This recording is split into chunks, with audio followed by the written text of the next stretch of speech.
Hey, what's going on, guys? Passion here again with another video.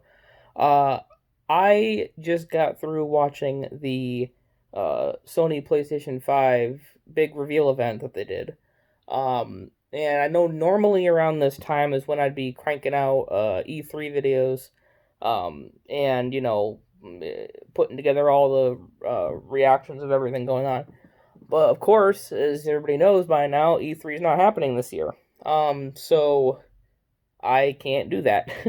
But as these different companies come out and do their big events, a lot of them are going to be having, I think, at least the big three uh of Xbox. Of course, we just saw PlayStations and Nintendo's. I think they are doing events. They're all going to be at different times, like different dates. And I think Ubisoft might be doing an event at some point too. But they're all scattered out. They're not going to be in the same magical E3 week that they normally are this year because of everything that's going on. So the first to kind of hit the stage, quote unquote, was Sony with their PS5 big reveal event. Now, uh, I'm not going to go over everything that was talked about like I normally do, um, because it just take too much time, and I don't think there's a whole lot I would have to say anyways. If it was happening like during a big E3 thing, then I might do it. But since it's kind of a little digital event, I figured, I'm not going to bother. But there was a few things I wanted to talk about with the reveal event. I guess I'll get the big thing out of the way first. Is that I was pleasantly surprised. I wasn't gonna actually watch because I've already kind of committed to Xbox Series X. When that comes out, I might not get Series X at launch. I'm gonna kind of see um, what Forza looks like because Forza is like my big um, thing on Xbox. Is what I primarily play on Xbox. I even just recently bought a racing wheel for Xbox. So Forza is kind of my thing, and that's what I kind of mainly use my Xbox for. So I'm kind of waiting to see what Forza looks like on Series X first. But I did end up watching the PS5 reveal event. I missed a couple of games. I missed whatever the new Gran Turismo was. I saw they had little clips of that. Um, so I missed the new Gran Turismo, and I missed the reveal of Spider-Man Miles Morales, and I missed the reveal event of Ratchet and Clank, whatever the new Ratchet and Clank game is. Ironically, those three games are probably the most exciting things on PlayStation 5 are the ones that I actually missed. So chalk that up to me being an idiot, but I'll probably go back and watch them later. Um, but I have to say, like, for the first time in a long time, PlayStation actually has exciting exclusives. Like, through the entire PS4's lifespan, like, there wasn't a single exclusive that screamed to me I needed to go and buy it. But a few of these, PS5 games that are coming out, they are doing that. They're making me thinking, oh, I really do want that. Is it enough for me to drop all the money on the console too? I don't know. I mean, they did announce that there's going to be both a version with a disc drive and a digital only edition, which is fantastic. I think that's a great move for Sony to do. And I'm hoping that the digital only version, I will consider getting a PS5 if the digital only version, because I don't really get physical games anyway anymore. I'm pretty much all digital. I kept telling myself that I was going to stick to physical, but I've pretty much since gone digital. I've bought maybe like 5 physical games in the past like 3 years, so I'd be content with the digital only edition. But if that digital only edition is like severely undercutting the market, like if that's, say for example, the digital edition is $300, $300 for the digital edition. Okay, okay, you might have a sale there, Sony.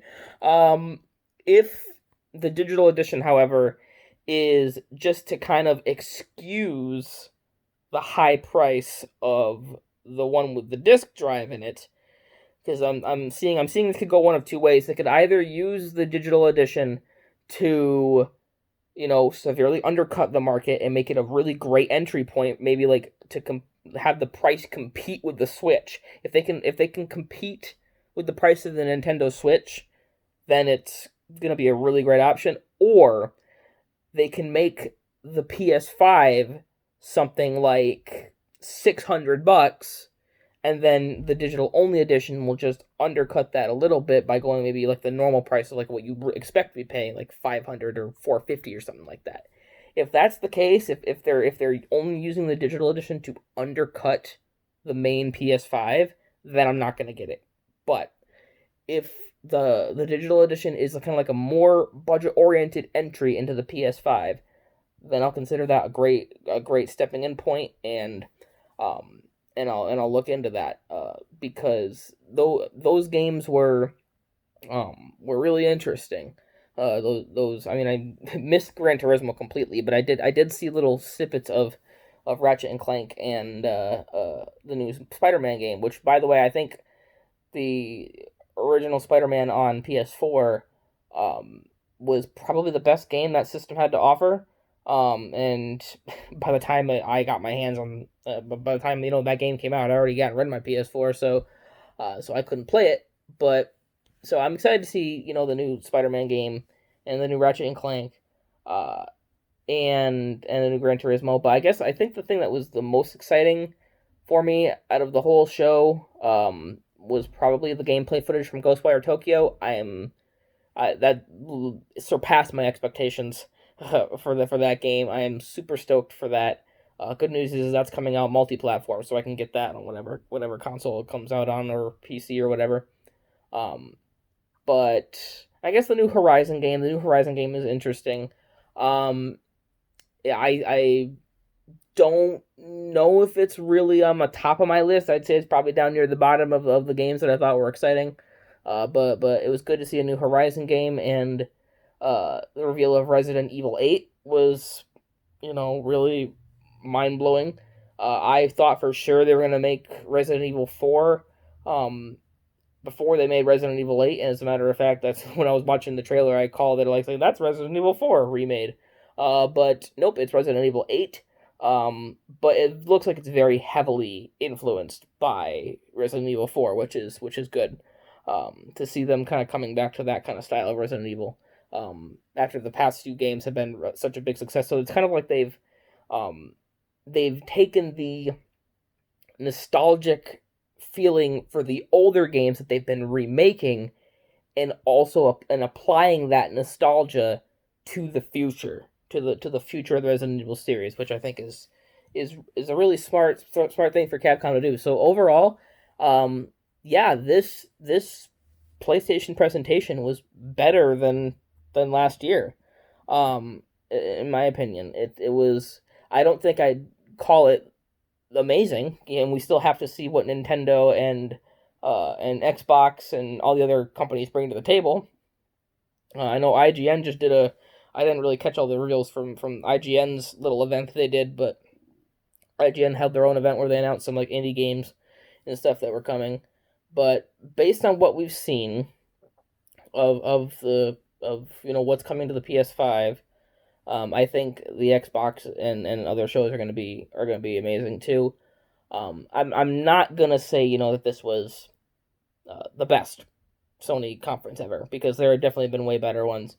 And there was only a handful of games that got me excited. But I'd say, in the traditional fashion of how I do the E3 shows, I like to give it a letter grade.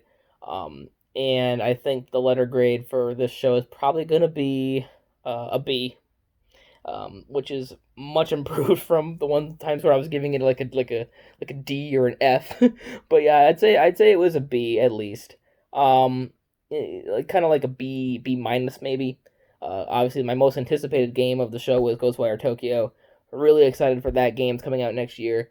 But I guess that's really all I had to say on the Sony PlayStation 5 reveal event. I'll probably do another one of these kind of videos when the Nintendo Direct happens, when the Xbox, especially when the Xbox show happens. I believe the Xbox show is happening in July. I don't think Nintendo hasn't actually. Nintendo has said they're going to be doing a Direct, but they haven't really announced when.